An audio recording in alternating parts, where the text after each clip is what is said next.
Halo, saya Arta Sinamo dari grup C. Bersama dengan Yopi, kami membuat video ini. Eh, Kalau ditanya apa kesulitan yang kita hadapi dalam melakukan sesi 10-1 eh, yang eh, skillsnya adalah bagaimana mengkalibrasi suasana, bagaimana membangun suasana dari memori, membangun suasana observasi, membangun suasana imajinasi. Uh, Kata suasana itu bagi orang yang tidak pernah ikut coaching itu mungkin lebih sulit artinya. Nah, lebih baik barangkali kita ganti dengan istilah lain yang lebih mudah dimengerti klien.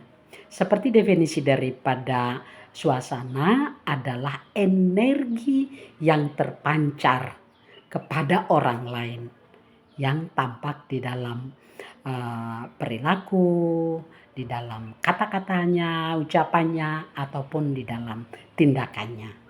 Nah, oleh sebab itu, kesulitan yang harus kita avoid adalah perjelaslah arti suasana. Nah, kalau dia belum mengerti juga, kita ganti dengan istilah-istilah seputar role, perilaku, ucapan, kata-kata, maupun laku kita. Nah, kemudian bahasa-bahasa umum yang kita coba lihat bahasa yang dipakai oleh klien itu harus kita ikuti.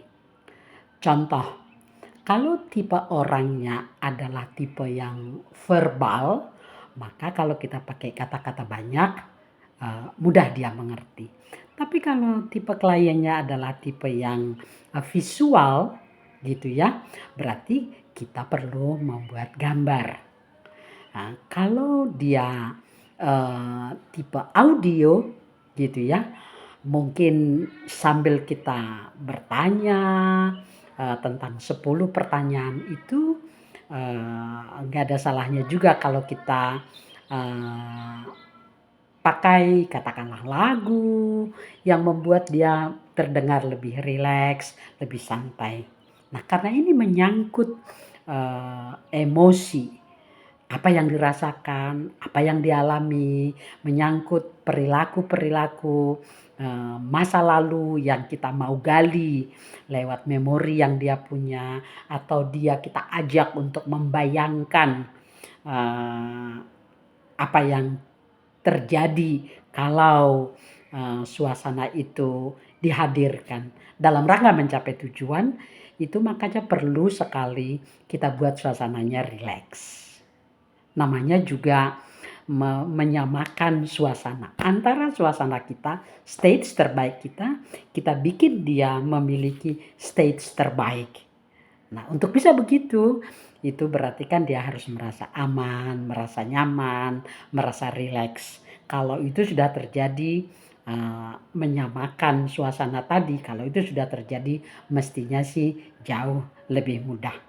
Tantangannya sebenarnya adalah kalau pengalaman masa lalunya itu atau dia pada stage yang belum terlalu tinggi, mungkin kita sudah katakanlah stage-nya sudah di angka 9 tapi dia masih di bawah.